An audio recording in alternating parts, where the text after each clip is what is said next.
श्री स्वामी समर्थ. स्वामींचा आशीर्वाद या चॅनेलवर आपले स्वागत आहे. स्वामी आपल्या सर्व चांगल्या इच्छा पूर्ण करोत ही स्वामींच्या चरणी प्रार्थना. तर बघा, उद्या आहे 10 एप्रिल आणि आपल्या स्वामींचा स्वामी प्रकट दिन. तर या दिवसाची आपण स्वामी भक्त सर्व आतुरतेने वाट पाहत असतो. तर या दिवशी आपल्याला स्वामींच्या काही सेवा आणि उपायसुद्धा आपल्याला घरात करायचे आहेत. तर त्या सेवा कुठल्या करायच्या आहेत आणि कोणते उपाय आपल्याला करायचे आहेत हे आपण आजच्या व्हिडिओमध्ये पाहणार आहोत. तर व्हिडिओ नक्की शेवटपर्यंत पहा. तर बघा, उद्या आहे 10 एप्रिल आणि स्वामी प्रकट दिन. या दिवशी आपल्याला स्वामी महाराजांच्या जितक्या जास्त सेवा करणे शक्य होतील तितक्या जास्त सेवा आपल्याला करायच्या असतात. कारण स्वामींचा प्रकट दिन हा आपण स्वामी जयंती म्हणून सुद्धा साजरी करतो. याच दिवशी स्वामींची आपल्याला जितकी जास्त सेवा करणे शक्य होईल आपल्याला तितकी जास्त सेवा करायची असते. कारण बघा, स्वामी आपल्या सर्व चांगल्या इच्छा पूर्ण करतच असतात. त्याचबरोबर बघा, ज्या स्वामी भक्तांना 21 दिवसांची, 11 दिवसांची किंवा 7 दिवसांची सेवा करणे शक्य झाली नाही त्यांनी 1 दिवसाची सुद्धा ही स्वामी सेवा करू शकता. तर बघा, स्वामी फक्त आपली श्रद्धा आणि विश्वास पाहतात. आपण जितक्या विश्वासाने आणि श्रद्धेने स्वामींची सेवा करतो त्याचप्रमाणे सुद्धा आपल्याला स्वामी फळ देत असतात. म्हणूनच बघा, आपल्याला कुठलीही सेवा करत असताना अगदी मनापासून आणि पूर्ण श्रद्धेने ती सेवा करायची असते. ज्यांना 21 दिवसांचे, 11 दिवसांचे किंवा 7 दिवसांचे स्वामी चरित्र सारामृताची सेवा करणे शक्य झाले नाही त्यांनी उद्या 10 एप्रिल रोजी सुद्धा 1 ते 21 अध्याय वाचायचे आहेत. या प्रकारे जर तुम्ही स्वामींची सेवा केली तर नक्कीच स्वामी आपल्यावर प्रसन्न होतात. त्याचबरोबर बघा, जर तुम्हाला एका बैठकीत ते स्वामी चरित्र सारामृत वाचणे शक्य होत नसेल तर तुम्ही सकाळी 11 अध्याय आणि संध्याकाळी 10 अध्याय असे सुद्धा वाचू शकता. जर बसणे एका ठिकाणी जास्त वेळ बसणे शक्य होत नसेल तर त्यांनी असा हा ग्रंथ वाचायचा आहे. त्याचबरोबर बघा, स्वामींची अत्यंत प्रभावशाली सेवा म्हणजे स्वामी चरित्र सारामृताची ही सेवा आपल्याला करायची आहे. कारण स्वामी चरित्र सारामृत या ग्रंथामध्ये इतकी ताकद आहे की या ग्रंथ वाचनाने आपल्या जीवनातील सर्व नकारात्मक गोष्टी या दूर होतात. आणि त्याचबरोबर बघा, स्वामींचा जो भक्त निर्मळ अंतःकरणाने अगदी मनापासून स्वामींची सेवा करतो त्यांच्या जीवनात स्वामी कधीही दुःख अडचणी आणत नाहीत.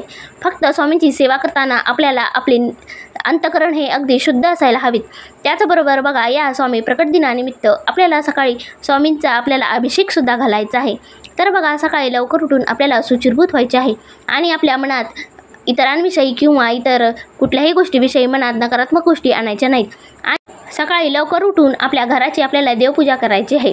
त्याचबरोबर आपले अंगण, आपले घर अगदी निर्मळ असावे आणि आपल्या घरामध्ये अगदी प्रसन्न वातावरण असायला हवे.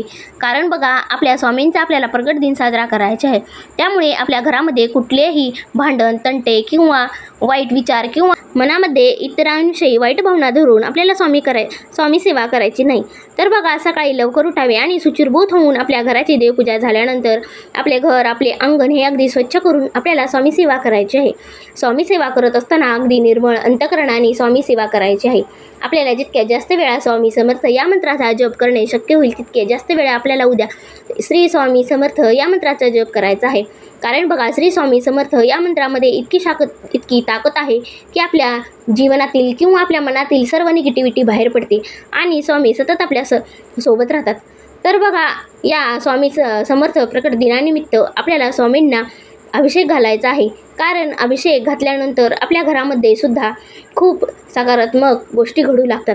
म्हणूनच बघा, आपल्याला या स्वामी प्रकट दिनानिमित्त आपल्याला हा अभिषेक घालायचा आहे. अभिषेक झाल्यानंतर आपल्याला स्वामींचा 11 माळी श्री स्वामी समर्थ या मंत्राचा जप करायचा आहे. त्याचबरोबर आपल्याला तारक मंत्राचे सुद्धा पठण करायचे आहे. तारक मंत्र पठण झाल्यानंतर आपल्याला श्री स्वामी समर्थ यांचे स्वामी चरित्र सारामृत या ग्रंथाचे आपल्याला वाचन करायचे आहे. या जर तुम्ही सेवा उच्च कोटीच्या सेवा केल्या तर नक्कीच स्वामी आपल्यावर प्रसन्न होतात. आपल्या घरामध्ये स्वामींच्या या सेवा घडल्या तर नक्कीच आपल्या घरातील ज्या काही वाईट शक्ती असतील किंवा नकारात्मक गोष्टी असतील त्या सर्व आपल्या घरातून काढता बाहेर घेतात आणि स्वामी समर्थ यांचा कृपाशीर्वाद आपल्यावर राहतो. म्हणूनच बघा, जितक्या जास्त सेवा आपल्याला उद्या करणे शक्य होतील तितक्या जास्त सेवा आपल्याला करायच्या आहेत. आणि श्री स्वामी समर्थ महाराजांचा आपल्यावर कृपाशीर्वाद राहावा, त्यांची साथ आपल्याला नेहमी राहावी यासाठी आपल्याला स्वामींना प्रार्थना करायची आहे. तर बघा, अशा प्रकारे जर तुम्ही उद्या स्वामींची उच्च कोटीची सेवा केली तर नक्कीच आपल्याला जे आपल्या नशिबात नाही ते सुद्धा आपल्याला स्वामी देतात.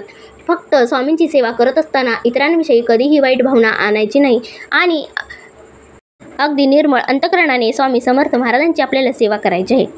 त्याचबरोबर बघा, आजच्या व्हिडिओमधील माहिती तुम्हाला कशी वाटली हे नक्की कमेंट करून सांगा आणि व्हिडिओ आवडल्यास नक्की शेअर करा.